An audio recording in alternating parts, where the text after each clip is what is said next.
Subscribe sa channel ko, don't forget to subscribe and hit the notification bell para lagi kayong updated sa mga video na gagawin natin.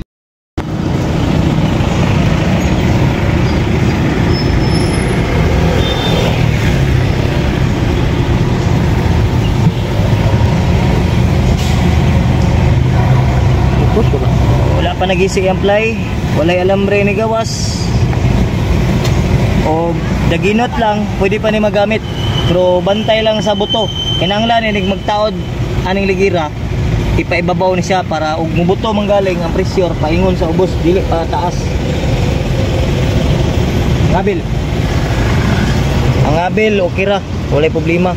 Tanawan na tong kilid, ang kilid kinahanglan mag-check up sa kilid sa ligid. Tanaw gil gani mag-check up sa kilid sa ligid, i-press ni mo dili, i-press sidewall niya, tubeless ni alambre, delikado kini sa mga buto.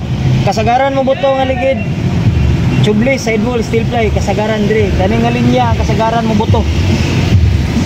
Panagsara mo buto diri dapita, kasagaran kani gid mo buto. So kung mag pusa, kinanglan. Halimbawa na pangusgan mo diri, press. Pag press ni mo diri, humok gani ni siya. Unya pag press ni mo diri gahi, balik ka diri humok. Unya pag ana ni mo diri, press sa pud mas pikas. Tangan tong linya para klaro. Halimbawa pag press ni mo diri, humok.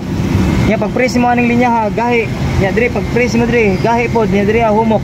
Pasabot ana nga nanay diferensya ang iyang sidewall. Ang iyang alambre na potensyal nga nay putol sa ilalom. Ang post ana usahay kulag hangin ni magdagan og kanang maraning flat. Sige, hati ka to, dito.